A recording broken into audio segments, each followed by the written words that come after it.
Mr. Castro has been with me not only today but yesterday. He was very happy to come and talk with us. Even though it has been such a short while since he's crossed, his energy is very strong. Um, and his energy is not as many would expect it to be. Many would expect Mr. Castro to be quite stern and angry and and much like he was here on this earth. So how he presents to me physically is uh, what you would see Fidel Castro to be in his late 30s, early 40s. The pictures of back then. His hair's not gray. He's looking healthy. He does wear that green cap, a little bit of a military cap, and he does have military style clothes on. So he tells me that he identifies in his one of his favorite jobs when he was here was to be head of the military. Wonderful, thank you. Hmm. I want to start off with a quote, sir. And what would you like me to call you? Fidel or Mr. Castro is fine. Thank you, Mr. Castro. This is one of your quotes. I find capitalism repugnant. It's filthy, it's gross, it's alienating because it causes war, hypocrisy, and competition. Can you tell me how you feel about this right now? Well, let me ask you a question. What part of that statement is untrue? Well, Look at the country. Look at America today, because it's filled with everything uh, that you just mentioned. and you don't, Capitalism. right, but you don't think that Cuba isn't? Oh, I did not say that. No, I set Cuba up to be very much capitalistic country. No, I didn't mean capitalistic. You don't think that it has caused any hypocrisy, competition, or war? Oh, absolutely.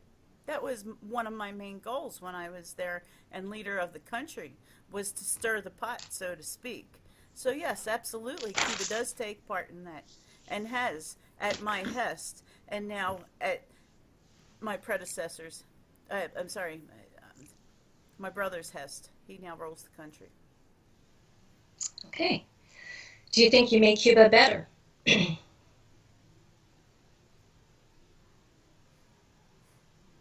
Well, he sits there and he's um, pondering this, which is a little not confusing, but I'm surprised by this because, as we knew him here on this earth, he would have been like, well, hell yeah, you know. So, but what he's pondering is this.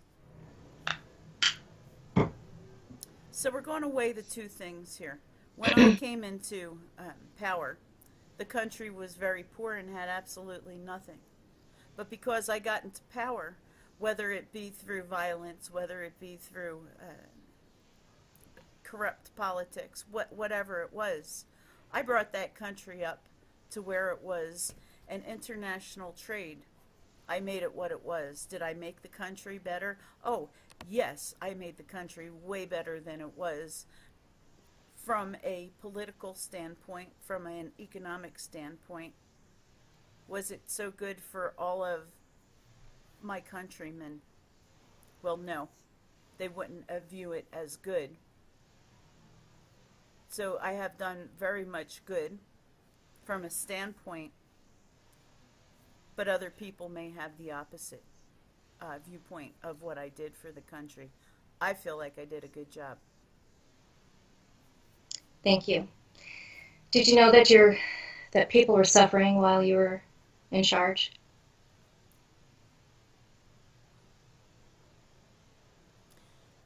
I was very removed from that part of it.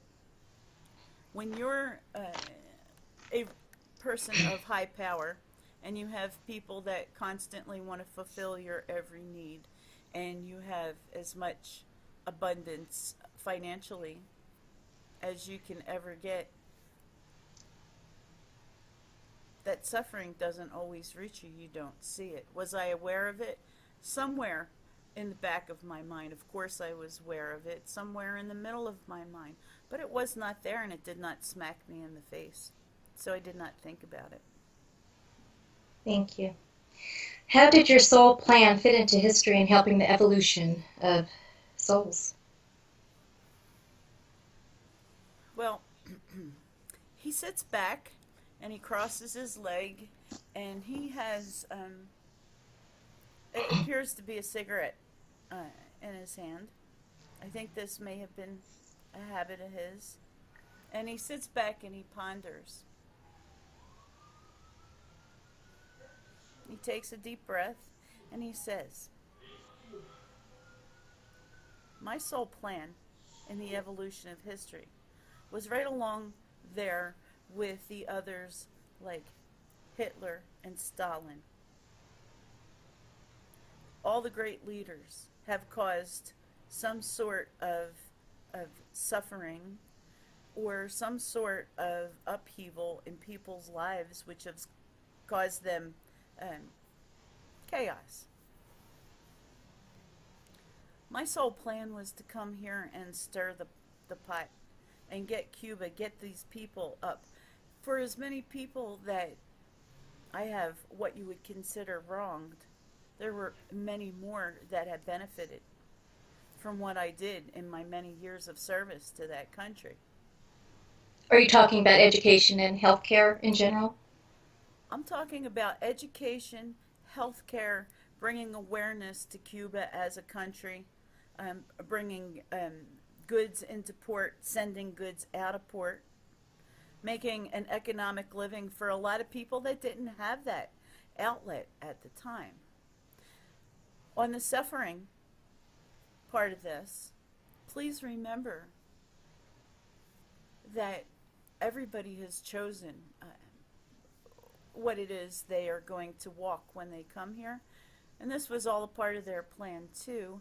And when the collective as a whole sees somebody suffering, collective as a whole will get together and help the suffering. It brings attention to the fact that we all need to be one. It brings attention to the fact that, do you want to cause that kind of suffering? It brings attention to the fact, or do you want to live to a different standard of life? I know not to act like that because I see the consequences. So my purpose was served in many ways. Okay, thank you. What lessons did you learn while you were here in this life?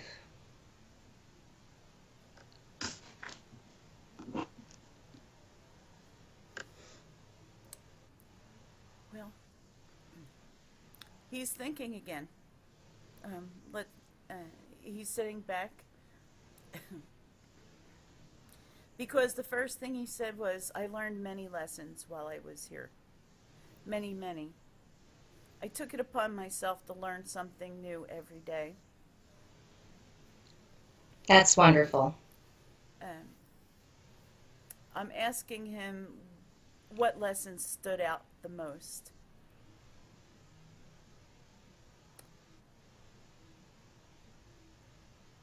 And the first thing he said was loyalty. He says, if nothing else, I learned how to be loyal to the soil, to the ground, to the country. And I truly did do what I thought was best for the country. But I learned how to be loyal by experiencing the opposite. By experiencing the opposite of loyal. There were many that I was not loyal to in the very beginning. I was not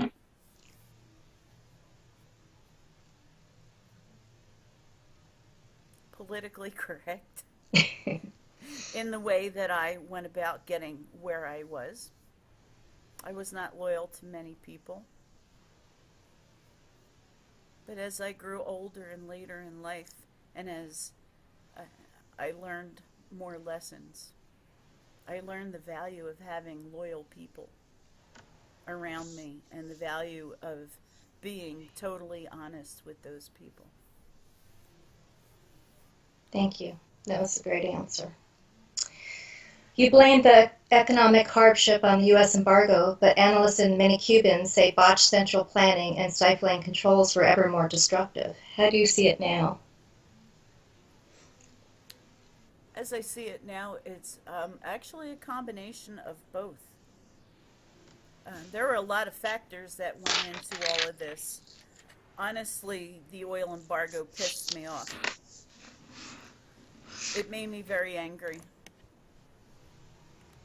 Uh, and it was a good way to further my cause in my country to hate Americans and to hate America. But there was going on behind the scenes as well. I heard that you spent your honeymoon in New York. Is that true? He said yes, and he's very proud of the fact that nobody recognized him. And he's showing me his absolute awe at the big buildings. And he looks around and he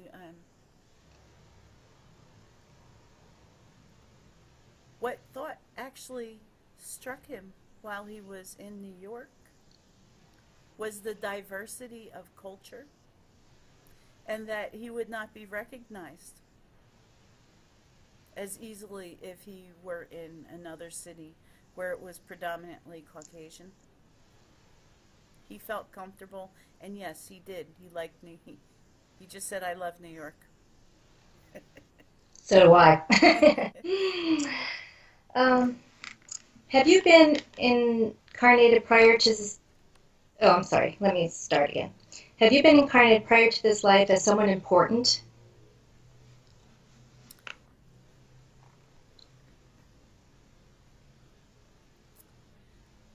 No. As a matter of fact, it was exactly the opposite. In past incarnation, I was poor and powerless. And that's what caused me to not want to do that ever again. I came to this lifetime with that experiencing, knowing I had the opposite of what I had here. Do you plan to reincarnate in the future? Absolutely. Great. Okay, there are different reports on how many wives, mistresses, and children you had. Can you briefly go into that? Well, he was a ladies' man and he's like proud of it. Okay. And he says that women were drawn to his power, not so much his beauty. And then he kind of laughs, but women love power. And to tell you how many mistresses I have, I don't count. There were many. There were many. Wives? I had 3 wives. Okay. But yes, I took what I wanted, and it was offered to me. I didn't take anything that wasn't offered. How many children do you have? That many? 27. What? He says there are some mistresses that have his children. Okay. And there's many mistresses. Many, many, many mistresses. And in that society, it was somewhat of an honor to have his child. Kind of like a status symbol? So that's why you called them a tribe. Children of tribe. He likes that. He laughed. Can you tell me what's your greatest personal achievement?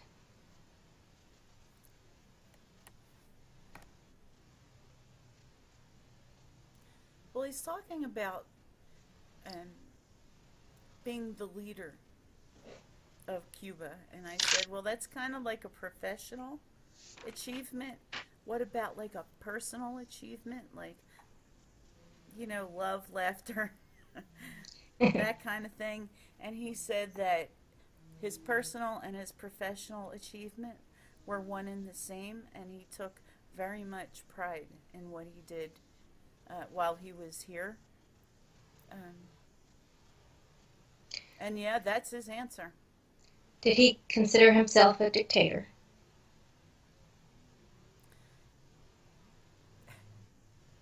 He says, well, not really. I didn't consider myself a dictator. He says, but if I said it, you better do it. So you scared people. Oh, yes. That is one of the biggest tactics that there is out there politically. Are you proud of that? No, I'm neither proud nor ashamed of it. It is what it is. It was my path. Um, it was what I was meant to do. It was what I contracted with those people to experience, and they contracted with me. So I'm neither proud nor ashamed. It is what it is. It was an experience. Thank you. Um, did you have a live review yet? Oh, yes. How'd that go? Well, he sits there and he puts his hand on his chin.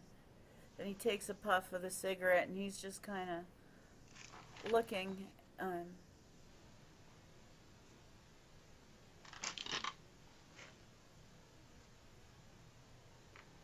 He said there are parts of it that were absolutely spectacular, that he was bursting uh, with his accomplishment.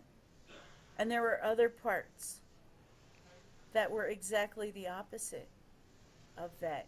And he felt what he caused. He's neither, again, ashamed nor happy about any of this. It was a part of his plan. He successfully completed his contract. And now he says, now he's like, now I'm all chill. Did you kill anyone to get to the top?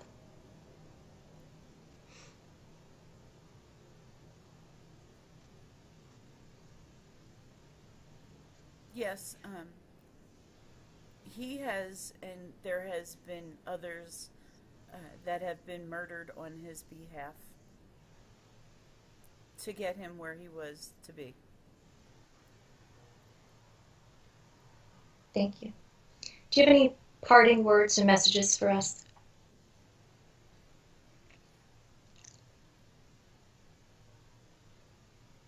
Why, yes, yes, he does. Thank you. He wants us to know our own power. He says there's so many people living in the world today thinking that they have no power to create a difference. I'm here to tell you that is not the truth at all. Own the power you were born with. Own the part of your soul that is source energy, that can accomplish anything. Those are good words. Know your Oh, I'm power. sorry. That's what he just pointed at me and he said, know your power.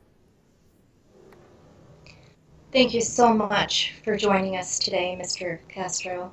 He I really says, appreciate it. he says, you're welcome and thank you for asking, and come back anytime. Thank you so much. All right.